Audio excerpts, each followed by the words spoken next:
China economy strong, building strong economy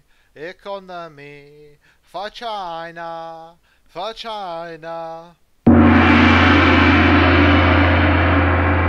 Hello guys, Argon Templar here as we continue to cover the strongest economy in the world and its rise to supremacy, a supremacy that is well earned because as we all know, China economy strong. So apparently in China, companies rent white foreigners. In China, white people can be rented for a day, a weekend, a week, up to even a month or two, but not longer. Chinese companies are willing to pay high prices for fair-faced foreigners to join them as fake employees or business partners. Ah, you see, people not trust China, but we only make high-quality products. Oh, no, they don't trust China. They don't understand that China economy is strong. What will China do? So what China does is they hire white people who, for whatever reason, are thought to be more competent and don't do shit like put mercury in baby formula or 40 times the formaldehyde levels into what was it called again? Yeah. So some call it white guy window dressing. To others, it's known as the white guy at Thai events, the token white guy gig, or simply a face job. Face job make economy strong. People trust white face, but China face behind white face. Hiring white people to be the public face of your nefarious company that corrupts the mind as well as the body. This sounds vaguely familiar. China learned from entertainment industry. Essentially it's all about the age-old Chinese concept of face. To have a few foreigners hanging around means a company has prestige, money, and increasingly crucial connections, real or not. I love how it says real or not. Face, we say in China, is more important than business itself. Yeah, I think this is a lot. Author of Think Like Chinese. I think, okay, that's fucking horrible grammar.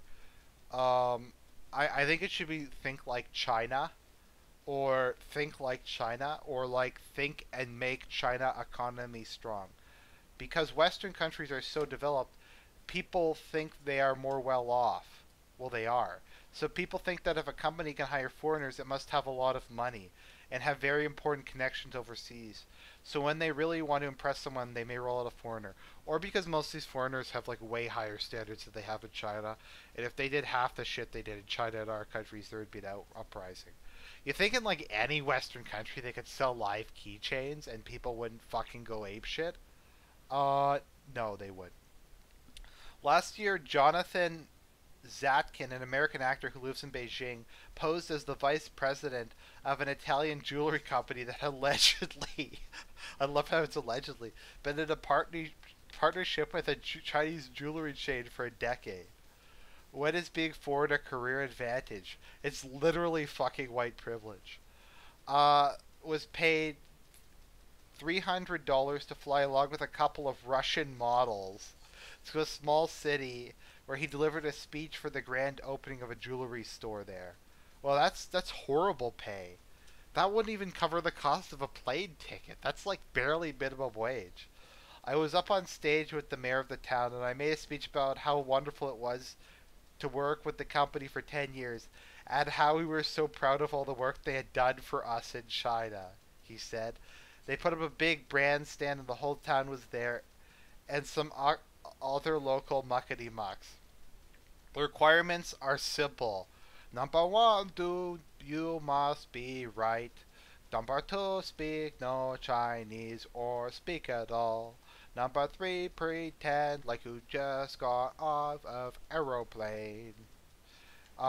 Those who go for such gigs tend to be unemployed actors or models, part-time English teachers, or other expats looking to earn a few extra bucks.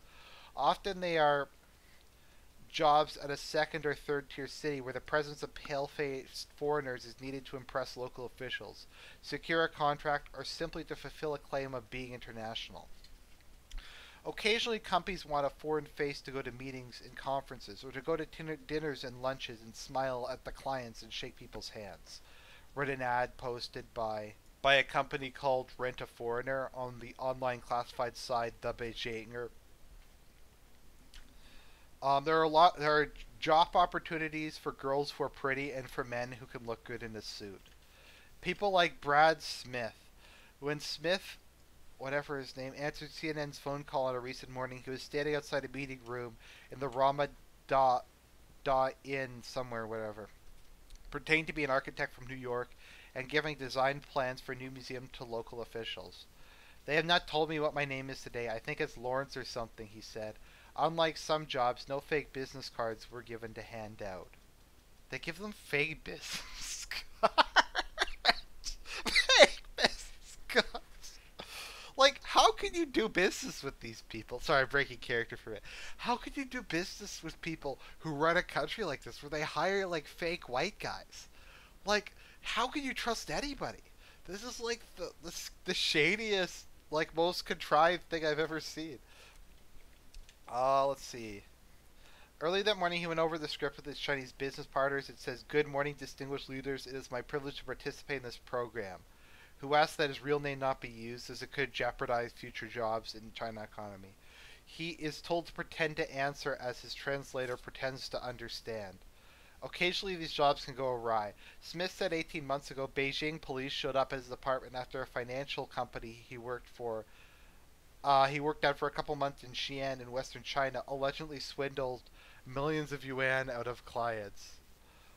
White man left holding bag when China economy is made strong. You know, this reminds me of another group of people. Another group of people who pull things like this, and a white guy's left holding the bag, and is financially responsible for swindles. White women are also a hot commodity. Sometimes they pose as phony foreign girlfriends, or in the case of, or pretend to be an oil tycoon. Someone who is Scottish took a job in 2008 to attend what she describes as some sort of oil drilling conference for $44. That's like no money. That's the crappiest. Like, that's not even worth going to. Several busloads of foreigners with nationalities ranging from Pakistani to Nigerian were trucked to the event. They were greeted by brass bands and feted with a sumptuous dinner. I was like, yeah, we have a lot of oil in Scotland. I didn't know what to say. It was a bit nerve-wracking. We were guests of honor of the vice mayor. We were put up in a nice hotel. It was quite fancy. The experience, albeit bizarre, was just an introduction to the side of China most foreigners will ever see. It is part of what China's all about, you know, she said. There is quite an elaborate fantasy world going on here, where if everyone buys into it, it doesn't matter if it's the truth or not. These kind of experiences give me a fuller understanding of the way the culture works or doesn't work. Um, so I think if you want to understand what modern China's like, that's the perfect example of what China's like. As always, we sing you out. This is China Moment. China Moment. This is China Moment to shine.